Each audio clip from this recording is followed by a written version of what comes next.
So we are in episode 16 of the Rising of the Shield Hero. And I feel like with this episode alone, a lot happened. We got a lot of new information, but I feel like we ended up getting more questions again rather than answers, which just seems like a very common thing with this series, right? I feel like, but it does feel like, eventually as the series progresses, maybe the next few episodes, right, things will start to fall into place. I think people are going to start figuring things out, and we're going to finally get answers to a lot of questions that we've been asking. So one thing that we have to note, after Naofumi and the gang lead that dragon monster thing away from the village, they noticed that it was attracted to Philo, and so she has, for my guess, is she has one of those fragments from like this that the dragon had from the previous episode, and it's kind of the same fragment as what this dragon has, and so their attraction there has probably to do with that. And I'm curious to see how that would affect Philo in the future. We know that she is affected by the rage shield, which is also connected to that dragon right now, the one that they killed before. And so, like, I'm wondering, yeah, we're just wondering how this would affect her in the future, and because this is a power that is considered like a curse, right? So there's got to be some downsides to it, and maybe it's boosting Philo's abilities, or maybe she just ate it and won't really affect her. But as we can see later in the episode, these fragments tend to be very dangerous and would cause things to go out of control. So I'm a little bit worried for Philo in the future, but so far it looks like she's fine. And so Naofumi decides that there's nothing they can do about this dragon, and he tries to he's the only resort he has is the rage shield. From the last episode, I kind of figured that they wouldn't be able to kill this thing simply because that monster had to have been sealed instead of defeated in the past, and so it must have been really strong for the heroes. And so Naofumi decides to use it, and then he gets a telepathic message saying, "Hey, don't use this power." And so we find out that this jamming source, and that voice in Naofumi's head was Philo, the queen of the Filolial birds, and her name was Fitoria, and she ends up fighting the dragon, and easily dispatches him. And something that she mentions to it is that, yes, what we talked about before with the fragments, his body is reacting badly to the fragments, and so it might be a reason why this thing is kind of berserk, and also might be a reason for a source for its power. One thing that they kind of discreetly showed right here was she picks out the fragment from the dead dragon, and then she kind of tucks it away.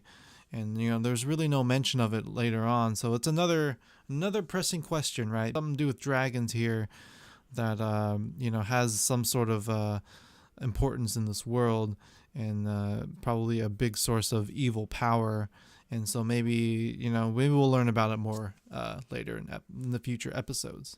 Naofumi ends up absorbing that dragon for its abilities. Fitoria was kind of telling him, no, don't do that. You shouldn't rely on this power. Naofumi argues that it's for his survival's sake. He's not strong enough to beat all these high-class monsters, so he needs whatever he can get. And she concedes and says, do whatever you want. And so he absorbs the dragon. Let's see what kind of power it gives him in the future, and what kind of rage happens from using his rage shield now that he has another dragon essence in his shield. Turns out Melty actually met met Fitoria in the past, which is not very surprising because she is a fan of Filolial birds, right? And so I assume that whenever she's out going across the country, she's always scouting around looking for those birds. We also get to see Philo and her interaction with the queen bird. And it's interesting because Fitoria mentioned that the only reason why she's here is because of Philo. And I'm wondering what this would mean for her in the future, because they say she's a queen candidate. And from what we know right now is that Fitoria has been a queen for many generations. We don't know exactly how far it goes, but it sounds like a really, really long time, like maybe a few centuries or so. And so it makes me wonder, right? Because you think that queen candidates would pop up, because they say candidates, meaning there's going to be more than one candidate. And so it makes me wonder, like, where are the other candidates, and how do they actually decide who becomes the next queen? Because I kind of get a vibe, since filolial birds are very, very powerful, right? And it seems like the strongest one kind of takes the lead, kind of like a lion, and like the alpha lion leads the pack. The queen filolial bird, maybe to become her, you'd have to like fight the other candidates have to duke it out, maybe to the death, maybe just to submission, to find out who the queen is. And from what we can see, the queen doesn't really treat Philo with the kind of respect that she does with the other characters. Maybe it's because Philo is just a child, and so she's very immature, and so she treats her as a child. Or maybe it's because she views Philo as a future threat, or like for her dominance, to become the next queen. I have to mention that that KFC reference to after Naofumi was feeding the birds was pretty hilarious, and it was pretty funny to watch the birds just standing there looking at them when they're eating their food, because we'd all feel bad too if we're all just enjoying our food while a bunch of other people are just there, like kind of like hungry and watching you. And it seemed like the queen wasn't too worried about them, but they probably have their own ways of getting food. But yeah, just a neat little, a funny little clip that they had. And we finally get some progression with the sword and the bow hero. Naofumi, from the last time they had their encounter, gave them that pendant or whatever it was, signifying the three heroes church, and tells them to figure it out. You figure it out, find out the truth. And it seems like they are starting to catch on now. It's about time. I feel like they should have probably knew something was up from the beginning, as there was an obvious bias against the shield hero, and it was very unfair. And I feel like they should have done this a while ago, but better late than never. And they've tracked down the secret archives from the church, which is So I'm sure they're gonna read some stuff, and things will just fall into place fairly soon. And then we have Mine sneaking around, watching them. Obviously she's a key figure in all of this, propaganda and misinformation. And so I wonder what she's gonna do to the heroes, because she is bold enough to try to ruin the Shield's hero's life, even in all the midst of the wave. And so maybe if these heroes end up finding the truth, their house of cards is going to go crumbling down. So maybe she's going to try to find a way to stop them from getting the information, or possibly kill them. And so we get a conversation between the shield hero and Fitoria while everyone's asleep. And she basically is very curious. Like, she asks even twice in this episode how that monster was free from his seal.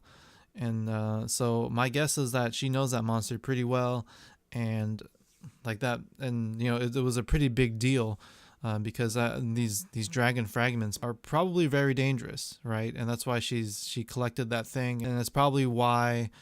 So unsealing that creature must have been a much bigger deal than we initially thought, since during their conversation, while everyone else was sleeping, with Naofumi and Fitoria, she kept pressing the question of how he got unsealed.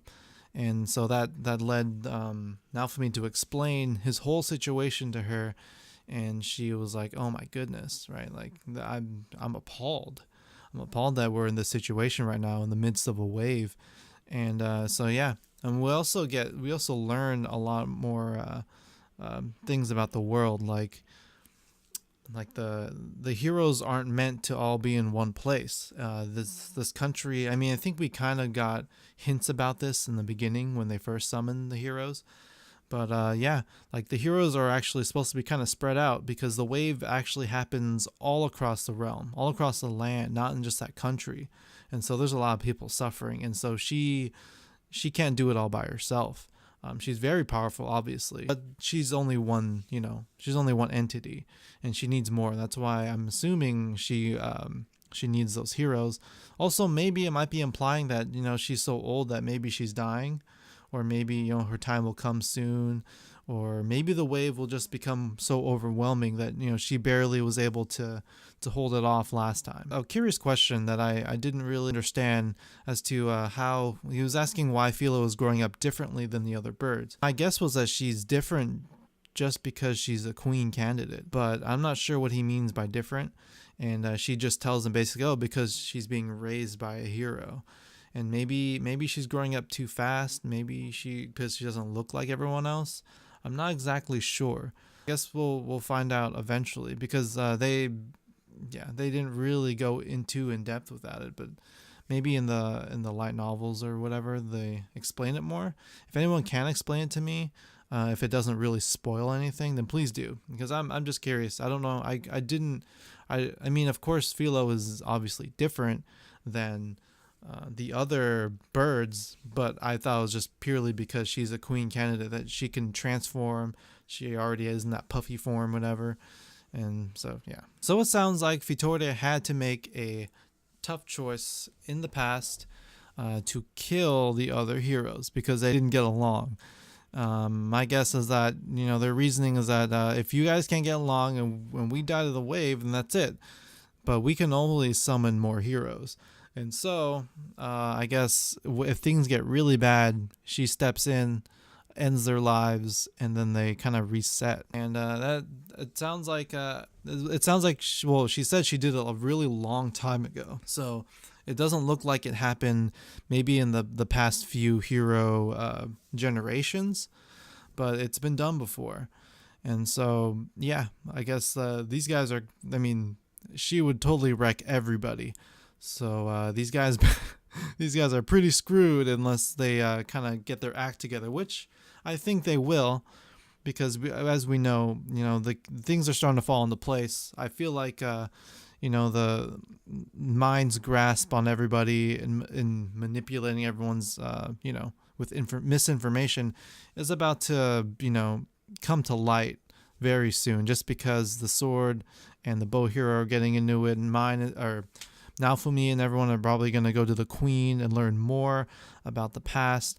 And so things are going to fall into place. So I don't think she's going to get to that point, obviously, because, Naofumi is the main character. And so, yeah, I feel like they'll probably figure it out. I don't know about the spear hero, though, because he's in Mind's grasp. But maybe if Mind ever gets apprehended and punished, then he'll probably end up seeing the light. So yeah, let me know what you guys think about this episode. There's just a lot to digest, a lot of questions just arising, and I just want answers, right? I think we all just want answers, and I think we're gonna get it soon. Yeah, and do you think that Fitoria is gonna have to resort to killing everybody? I don't think so. I think these guys are starting to become more reasonable and are starting to understand more of the situation. So I feel like they're going to come together and fight the wave. But yeah, I really look forward to next week's episode. Please like the video, subscribe to my channel, and leave me a comment. And I guess I'll see you guys next week.